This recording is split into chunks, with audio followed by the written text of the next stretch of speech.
Greetings, everyone. This is Fred Coulter. Welcome to Church at Home. Church at Home is sponsored by the Christian Biblical Church of God.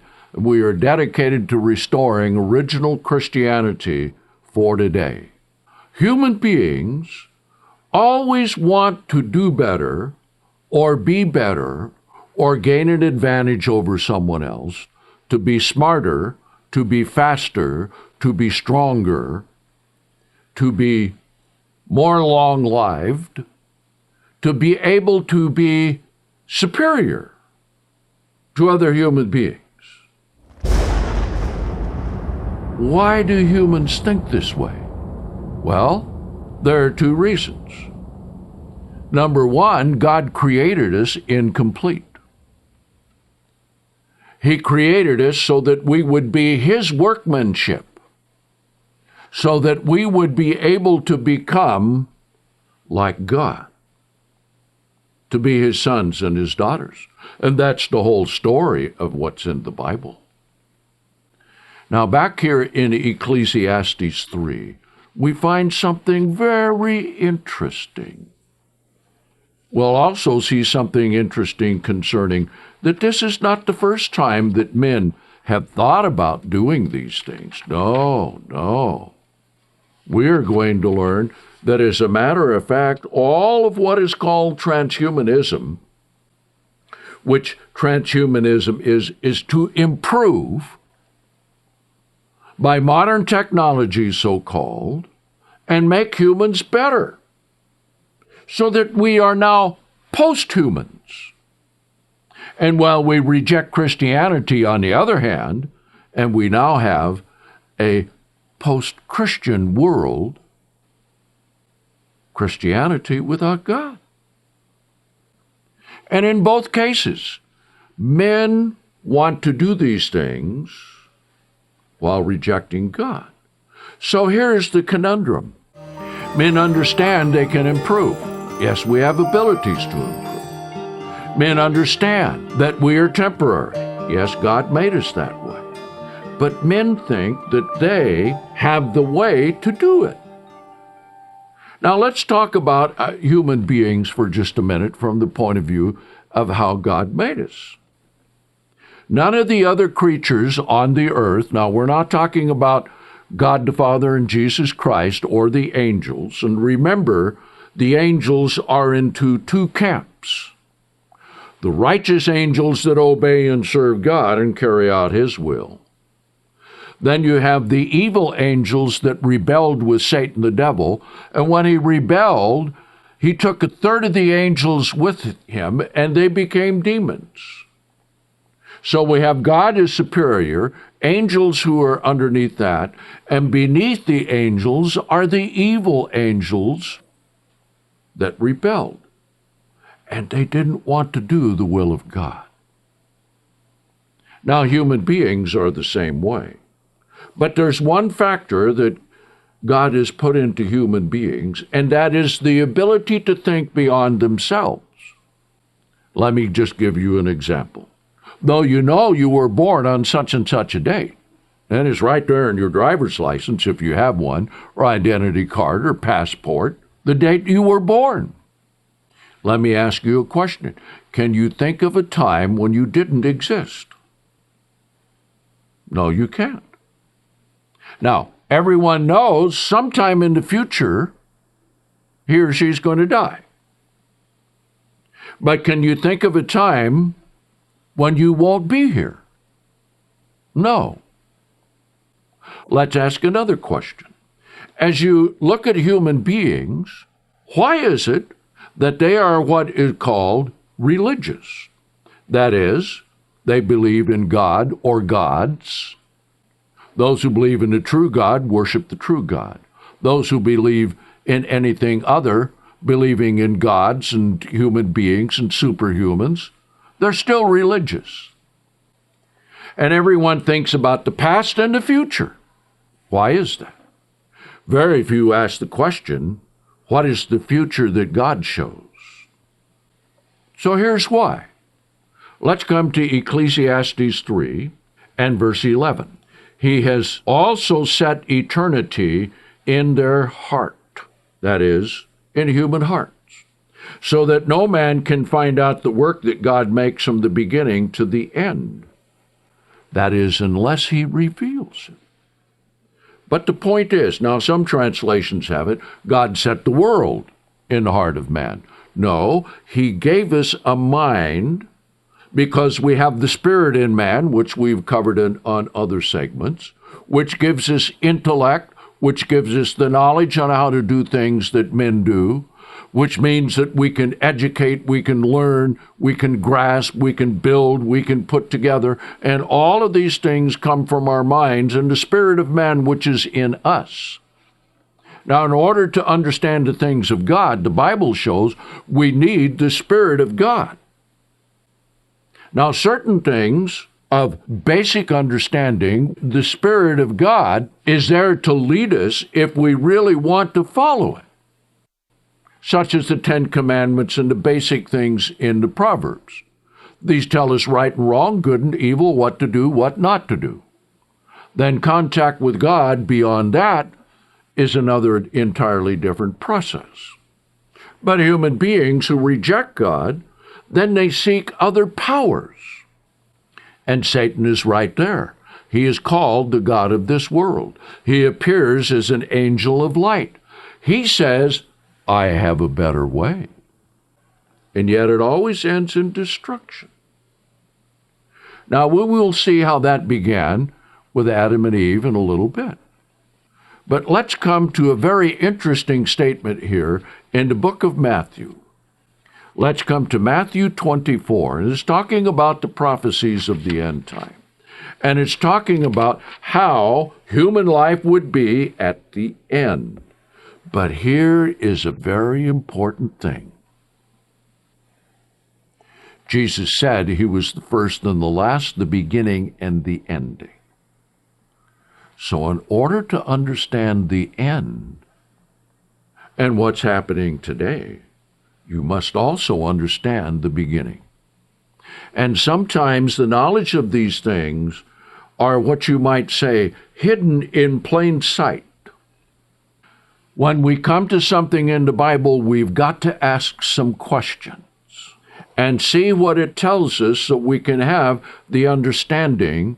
Did God ever know that human beings were going to do this with transhumanism? Answer is yes. Let's read it. Matthew 24 and verse 37. Now as it was in the days of Noah, so shall it also be at the coming of the Son of Man. How was it in the days of Noah? Well, many people who don't read the Old Testament don't even have a clue. Those who don't have the New Testament don't understand what's going on either.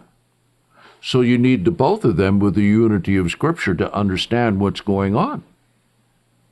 God is not surprised by the fact of transhumanism.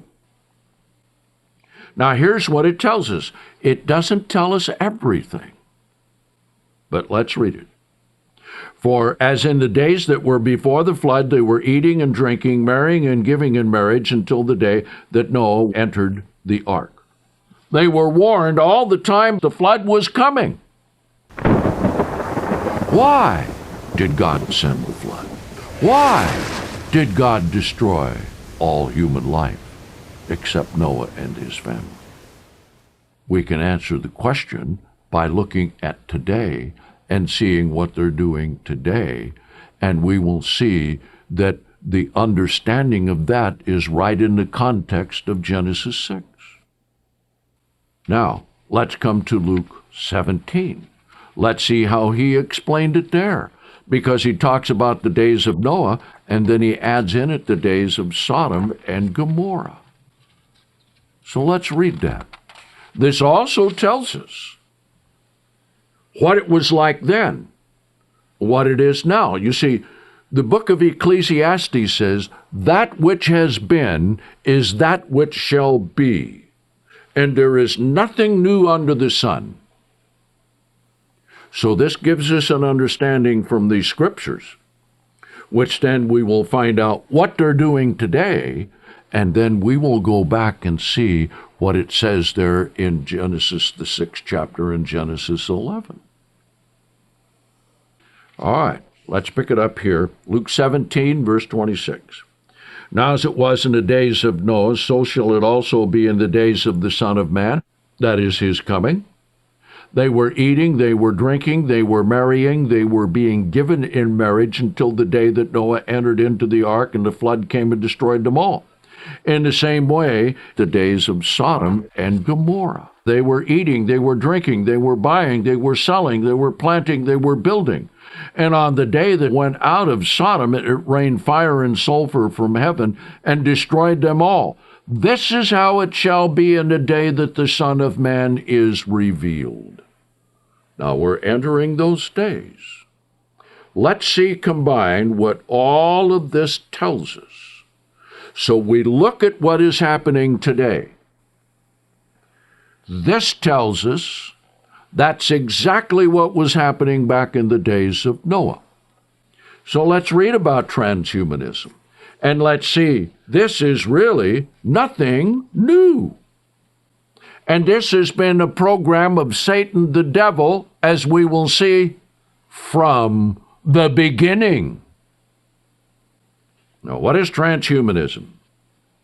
It is an intellectual and cultural movement that affirms the possibility and desirability of fundamentally transforming the human condition by developing and making widely available technologies to eliminate aging and to greatly enhance human intellect, physical, and psychological capacities.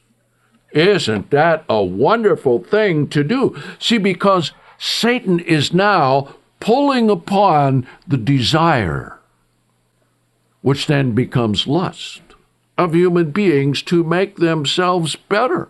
Now, God made us to be made better, but his way. So Satan, the devil, the god of this world, says, you can do it without God, my way. So let's have technology, let's have research, let's apply the best minds. Transhumanist thinkers study the potential effects and dangers of emerging technologies that could overcome fundamental human limitations, as well as study the ethical matters involved in developing and using such technologies.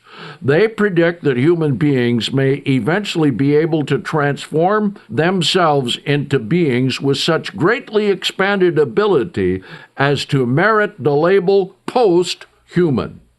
Transhumanism is therefore viewed as a subset of philosophical post-humanism. We're going to make ourselves so great that this old model of human existence is going to be obsolete. Now, that's Satan speaking. We'll talk about God's plan, which is far better, because God's plan starts with what do you need first to be improved? What do you need next so that you can transcend the limitations of human existence? And so all the secrets are right in the Bible, the very book that these intellectual fools have rejected, as we read there in Romans, the 1st chapter. Let's read what they're going to do. Transhumanists support the emergence and convergence of technologies such as nanotechnology, biotechnology, information technology, and cognitive science, and hypothetical future technologies such as simulated realities, artificial intelligence, superintelligence, mind uploading, chemical brain preservation, and cryonics. They believe that humans can and should use these technologies to become more than human. And since that's a human desire that God put there to be rightly used, Satan comes along and says, you reject God. I'll show you how to do it. I will show you how to be like God. Now remember, Jesus said, now as it was in the days of Noah, so shall it also be at the coming of the Son of Man. So we can look at the technologies and things that we have today, and we can know from that statement of Jesus That's what they had before the flood. Let's go on here. They therefore support the recognition and or protection of cognitive liberty, morphological freedom, and procreative liberty as civil liberties, so as to guarantee individuals the choice of using human enhancement technologies on themselves and on their children. Some speculate that human enhancement technologies and other emerging technologies may facilitate more radical human enhancement no later than the midpoint of the 21st century. Some say 2020. Some say earlier than that. Raymond Kurzweil says 2030. And he's trying to do everything he can to enhance himself, to preserve his life. And if you read what he did, there was a time in his life that he thought, well, he's going to preserve himself as long as he can. And he took over 300 supplements and vitamins every single day and had intravenous injections in him so that he could prolong his youth, so he could come to the point that he would be one of the first ones to receive immortality. And he wrote of that in his book, Singularity is Near. So do a Google search on Raymond Kurzweil. I think you will find it very, very interesting. Now, let's come to a time just after the flood of the Tower of Babel. Because Noah was still alive at that time, let's come to Genesis, the 11th chapter. Let's see what God said here, and again, we're going to gain some knowledge and understanding from this and be able to apply it so we can understand what's going on in the world today. They came to a place of Shinar, and they said, we're going to build a tower to heaven. Well, some even think that may have been a space program. They've also uncovered artifacts which show jet planes. But in a book by Nuremberg called The Secret of Lost Races, he even shows that scientists realize they had atomic energy and atomic bombs shortly after the flood. Just like it says there in Ecclesiastes, there's nothing new under the sun. Let's see what happened here. They were going to build this tower. And IBM boasts in their advertisements, what they started at Babel will finish. What do they mean by that? Well, that's certainly not inspired of God. Let's read what happened. God came down to see it. Verse 6, and the Lord said, behold, the people are one, and they have one language, and this is only the beginning of what they will do. Now nothing which they have imagined to do will be restrained from them. I want you to think about that statement there. Nothing which they have imagined to do will be restrained from them. So given enough time, given enough scientific investigation, given the ability to look at the keys of life, nothing would be restrained from them. So the question is, as we look at what's going on in the world today, this also answers the question, can man come close to the point of making himself immortal? Now it says here, now nothing which they have imagined to do will be restrained from them. That's why when it says, back in Romans, the first chapter, in their vain imaginations, they reject God while calling themselves the wise ones, they became fools. Now let's examine how transhumanism began and where it began and who was the author behind it. Who was the one that set men up to do this? Was it God? Or was it Satan? It actually began with Adam and Eve. Now, if you want perfect human beings, as far as being perfect in the flesh, handmade, created by God, both man and woman, man from the dust of the earth, woman from one of his ribs, with a built-in language all ready to go, God right there with them, God giving them instructions as to what to do. What is human life about? Why did I make you? Where are you going? What are you going to do? So let's come back here to Genesis, the first chapter. Let's talk about how God put capabilities in mankind. Genesis 1 and verse 26.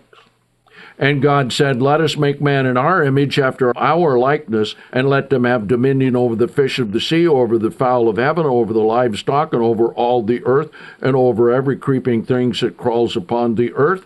And God created man in his own image, in the image of God created he him, created he them, male and female. God made us in his image and in his likeness. And for what purpose? Now, we are incomplete. God deliberately made us incomplete, though very capable. Because his plan is to transform us into being his very sons and daughters, so that we become after the God kind, God's way. And so God set before Adam and Eve the choice. These choices are represented by two trees. The tree of life, and of course that would be the way to eternal life, which is God's way. And the tree of the knowledge of good and evil, which then would be man's choices, man's way, and as we will see, under the influence of Satan the devil. The tree of life would be under the influence and direction of God. The tree of the knowledge of good and evil would be man living under the influence and direction of Satan the devil, who is called the god of this world. So God gave them instruction. He put them in the Garden of Eden. He told them they could eat of every tree of the garden except the tree of the knowledge of good and evil. And he told them, in the day that you eat thereof, in dying, you shall surely die. So God put them in the Garden of Eden. And guess what? God lived in the Garden of Eden with them. God appeared to them much like a human being. Could we say, in the eyes of man and woman, looking at God, not in his glorified form, because no one can look upon God in his glorified form and live, but as he appeared as a human being. And God explained to them his plan. And God let them know that one day they could become like him. Well, as they looked at themselves and they looked at God, God did not appear to them in his glorified form, so it appeared that to become like God was just another step. Now, God gave them a language. He certainly taught them. He gave them his laws and commandments. They understood those certain things. But then, God also gave them free will. Just like everyone else, God sets before every human being life and death, blessing and cursing. We have to choose life and loving God, or choose death and cursing. And then we know the wages of sin is death.